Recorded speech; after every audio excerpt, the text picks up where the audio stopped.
She can get me to do anything. Last August, she said to me, she goes, I think I'd like to go blueberry picking. Maybe we should go blueberry picking. I remember thinking to myself, no. You can't even get migrant workers to do that stuff. But the weird thing is, not even 10 seconds later, there I was, picking blueberries. Oh, what am I doing here? And picking blueberries, it's not like picking pumpkins. It's not like, hey, I got one. Let's get the hell out of here. Because with blueberries, you're never done. Because even after 3 hours, you're like, I got 8. We can make a muffin. Gotta be a machine to do this. I went camping recently for this next joke, and I married a woman who loves to camp, and I am what you would call indoorsy. I'm surprised we can still get people to camp. Hey, want to burn a couple of vacation days sleeping on the ground outside? No. What if I told you to get the crap standing up in the woods? I still wouldn't want to go. You'll wake up freezing, covered in a rash. All right, I'll go. My wife always brings up, camping's a tradition in my family. Hey, it was a tradition in everyone's family till we came up with a house. My parents never took me camping. You know why? Because they loved me. It'll get you closer to nature. I want to keep the relationship professional. If it's so great outside, why are all the bugs trying to get in my house? Some places you have to pay to camp. You have to pay to sleep outside. That's gotta be insulting to the homeless people. How much does this cost you? I live out here! That must be really expensive. Occasionally at the campsite, you'll see the Winnebago. That's kind of cheating, isn't it? Oh, that's what I forgot, my house. But there's always that one couple at every campsite that's been camping for way too long. They have the folding chairs, the Christmas lights in July. We'd love to have you for dinner. I'm sure you would. Now, how do I get a padlock on my tent so we're not eaten by Ma and Pa Dahmer? Happy camper. Has anyone ever really been a happy camper? Because whenever we use that term, we're being sarcastic. He is not a happy camper. Why don't we just call him a camper? He's miserable. You know who's a happy camper? The guy leaving the campsite. He's the happiest camper. He gets to take a shower. He ruined camping for me. To be fair, it is beautiful during the day, but at night you're always like, we're all gonna die! There's monsters out there! I see their eyes! I probably wouldn't be so scared if I wasn't sleeping in a bag. Hey, let's pre-package ourselves for the serial killer, huh? I can't get away, can you? I can hop for a little, but I'm dead meat. You ever have to go to the bathroom in the middle of the night? You always look at your friends. Nice knowing you. Anyone want to come and get killed with me, or you want to get killed looking for me? We're all dead. It's not just serial killers. There's bears out there. Last time I went, I got this pamphlet that said if a bear approaches, you're supposed to play dead. Really? We're gonna rely on my acting skills? Play dead? Who came up with that? Maybe the bears? Play dead, cover yourself in honey, climb on a large white plate. Don't try to run away from us. I mean the bears.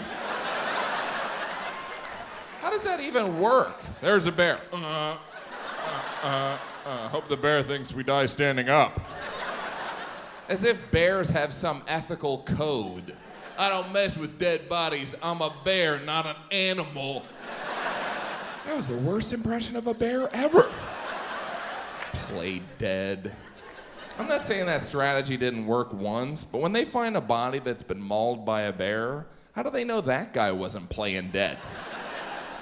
Maybe he was the best at it. And the bear was like, great performance, but I'm starving. And he looks like a burrito. Why are we even camping where there's wild animals? That wouldn't be a selling point for anything else. Oh, it's a beautiful golf course. Plus, around the 9th hole, there's a pack of wolves. If they start running at you, just play through. The only thing I like to do outside is lie in a hammock. That's all about doing nothing. It's hard to do anything once you get in the hammock because you can't get out. It's like a giant net for catching lazy people. Can't even drink in this! All you can do is relax, you know? You never see someone crying in a hammock. My life is... Oh, this is delightful. You ever get in a hammock with someone else? You better be dating them. Because it looks like you're trying to start a family.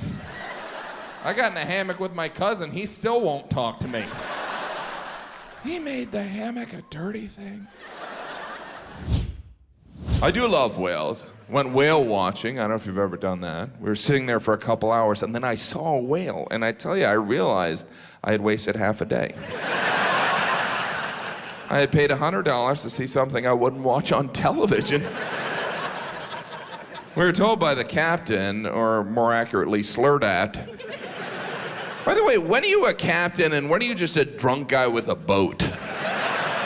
Because based on our captain, we should start calling homeless people boatless people. Because if they had a boat, they'd be a captain. Our captain, Captain Morgan, he told us the whale we saw was a sperm whale. You know, I don't know who came up with that name, maybe like an 8-year-old boy. I was thinking sperm whale or booger whale. Sperm whale, really? There wasn't one scientist back then to be like, well, obviously we're not really gonna call it the sperm whale. This is gonna be in textbooks. Come on, people. Sperm whale, there was, what kind of mindset would you have to be in? Yeah, to me it looks like a giant sperm. Yeah, to me it looks like you shouldn't be naming animals. And please don't open a hot dog stand.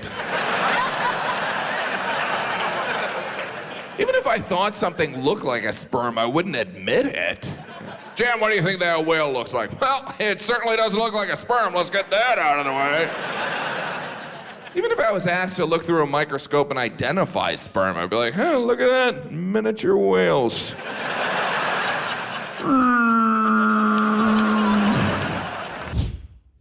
And some weirdos, they use the gathering of fruit as an activity. Why don't we go apple picking? Because I'd rather die.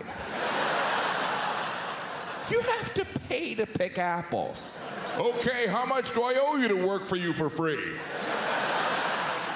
Don't rip me off, I'm no dummy. There's always a couple guys that don't care about the cold, right? They're like, what is it, 2 degrees out there? That's nothing, I went golfing. I'm wearing shorts because I'm a dick. Fall, people love fall. It's my favorite season. It's not a competition. My favorite season that I'm voting for in America's next top season is fall. People that love fall, they go crazy for the foliage. They're like, oh, the foliage! Let's drive by the foliage! It's so beautiful the way the leaves die. They're so pretty right before they fall to their death. We think it's beautiful. It's the leaves' hospice. It also helps that the leaves can't talk. If they could talk, they'd be like, ah! Give me chlorophyll! Why are these people driving by and smiling at me? You monsters! We're rather insensitive to the leaves' tragedy. They die, they fall to the ground, we just rake them up. Kids, you want to jump on this pile of dead leaves? No? All right, I'll just light them on fire.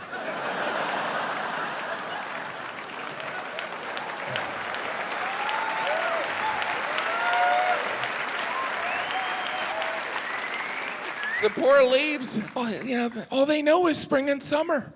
And then in October, they're like, where's everyone going? Early in November, you always see a couple leaves hanging on. They're like, I'm gonna make it. I'm gonna make it through winter. Me and my buddy Carl, right, Carl? Carl. The pine trees, they must resent the attention the leaves get. Stupid leaves. Everyone's driving by looking at the pretty leaves. I don't even bother to get to know them. After a couple months, they're dead. Come December, you'd be climbing a ladder, stick a star on my head. Why would a pine tree sound like it's from Brooklyn? Spent a couple weeks there. I stayed in this really nice, like, bed and breakfast. The woman that was running it, every morning she would ask me, she was like, "Are you gonna go hiking today?" And all I could think was, wow, this lady knows nothing about me. Hiking, not today or ever. I wouldn't hike to escape the Nazis. Like, if I was in that movie Sound and Music and they're like, to avoid the Nazis, head over those mountains, I would have been, mountains? Isn't there a basement I could hide in?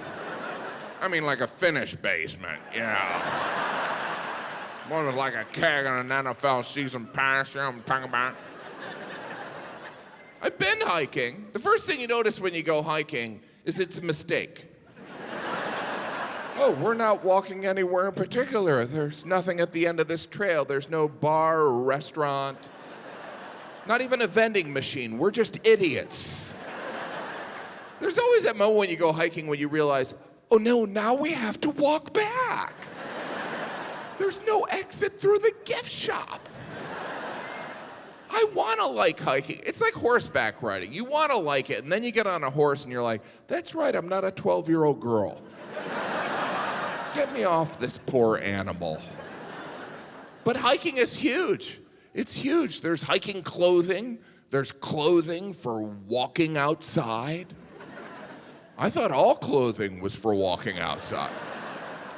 And there's whole parts of the country, the entire Pacific Northwest, everyone's dressed like there could be an impromptu hike at a moment's notice.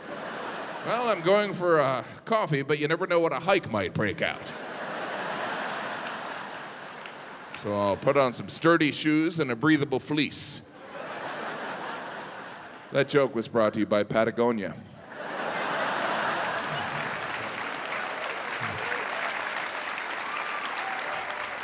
You usually hike with a friend, right? And pretend you're in a Viagra commercial.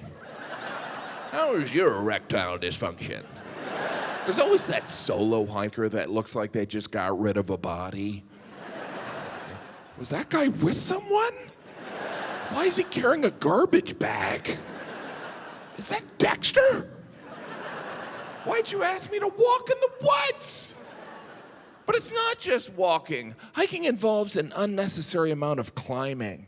You want to climb up here? No, I don't want to climb up there. I'm an adult. I have a driver's license.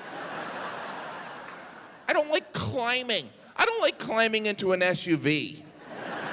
You know, that final step up, I'm always like, is this worth it? Why can't you have a normal car? What are we, going on a safari?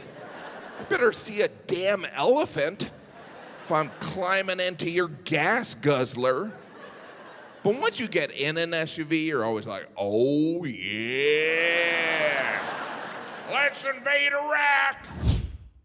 Finland, I was invited to take a sauna. I was also invited to go cross-country skiing, and all I could think is fun illegal here? What kind of antidepressant do you have to be on to enjoy cross-country skiing? I can't believe cross-country skiing's even a sport. Hey, you know that awkward part in downhill skiing where you're trying to get over to the lift? What if we just did that?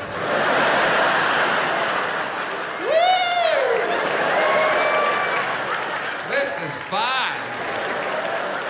And to turn around, you know what? Don't turn around. Let's go across the country. People who enjoy winter seem mentally unstable. Right? Some of those winter activities should get you committed. It's like, look, we love you. We're just worried. I mean, yesterday we caught you walking through the woods with tennis rackets tied to your feet. This morning, we saw you sweeping the frozen lake. What's next? You sitting in a sled being pulled by dogs? Get some help. I was released from the hospital the day after the surgery. They gave me painkillers. They also instructed me to do some walking, which I assume was part of the recovery, but it kind of felt like a commentary on my weight. Have you ever done any walking? Have you ever leaned forward and let your legs propel your fat ass? Let's take a break from your motorized scooter. And I was in Alaska, so I thought this was perfect. So I returned to my family, and we immediately went on a hike. And it was great. Alaska's beautiful. My kids were having fun. I was pretending like I enjoyed being outside. And then suddenly we saw a bear like 500 yards away, this huge brown bear, like way bigger than a gummy bear. And I was so excited because I watch nature shows, but I had never seen a bear in person. So it felt like a celebrity sighting. I was like, oh my God, I've watched you on Animal Planet. It's so much taller in person. Can we do a selfie? But unlike a celebrity sighting, there was the risk of death. Like you never hear, we're in a restaurant, Tom Hanks walked in, and then he came over and murdered my family. That never happens. But the bear was far away. So I took out my phone and I started taking pictures. And then suddenly the bear stood up, roared, and looked right at me. Started creeping towards me, tilting his head back and forth, almost like he recognized me. That guy looks like Philip Seymour Hoffman. I was terrified. Luckily, we were with a tour guide, and I looked at him, and he goes, don't worry, I have bear spray. And I was like, do you have anything stronger? Like a bear gun? Because I don't think this bear's approaching to get his hair done. And the bear kept coming. And then suddenly the tour guide goes, okay, I want everyone to start walking backwards slowly. Walk backwards slowly. I guess so the bear could catch up. So we started walking backwards slowly. By then, the bear was in a full sprint. I had surgery 12 hours ago, so I smelled delicious. I was also sunburned, so I probably looked like a giant land salmon. The bear couldn't believe his luck. Like, I'm not gonna have to eat for a month. He was like, I'm gonna die, I'm gonna be eaten by a bear. Which is ironic, given how many animals I've eaten. So I started humming Circle of Life and continued walking backwards slowly. I should point out, it's not like we were walking backwards slowly to a car or a cabin. We were walking backwards slowly to nothing. It probably looked like we were teasing the bear, like, come and get it, Mr. Bear. You looking to get a little grizzly? Craving a little 2XL, are you? And before you knew it, the bear was upon us, and he killed us, and we died. Such a bloody mess. No, what really happened is at one point the tour guide pulled out this thing. It looked like a pen. I was like, great, he's gonna ask for the bear's autograph. And I learned later on it was a bear flare, and he squeezed it, and this tiny fireball went out towards the bear, and I was like, oh good, something to anger the bear. But the fireball bounced off the bear stopped, and then just ran the other way like it forgot something at home. And we all looked at each other like, oh my gosh, that just happened. And that's a true story. Well, most of that's true. Well, it's all true except there was no bear.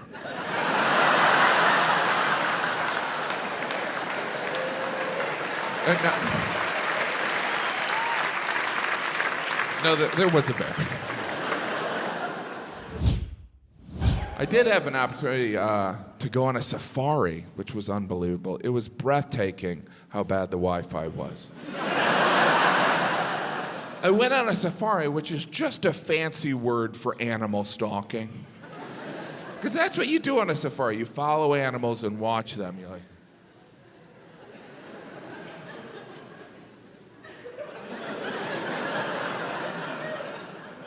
beautiful. It's a good thing these animals can't report us to the police.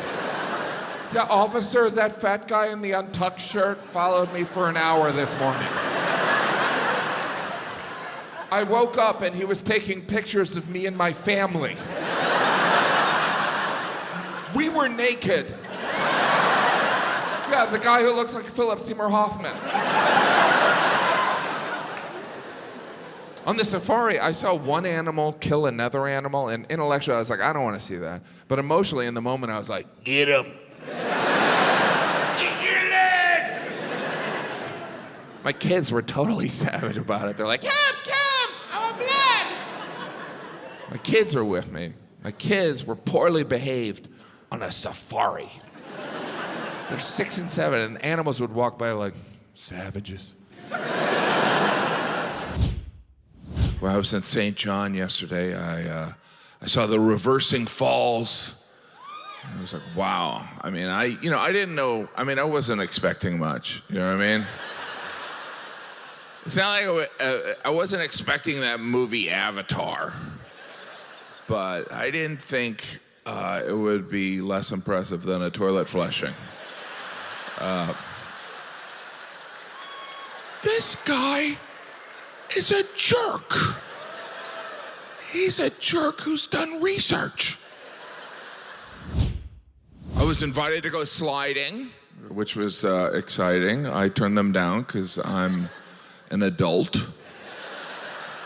And I call it sledding. Sliding, for me, is something you do on accident, or what a drunk person would call sledding.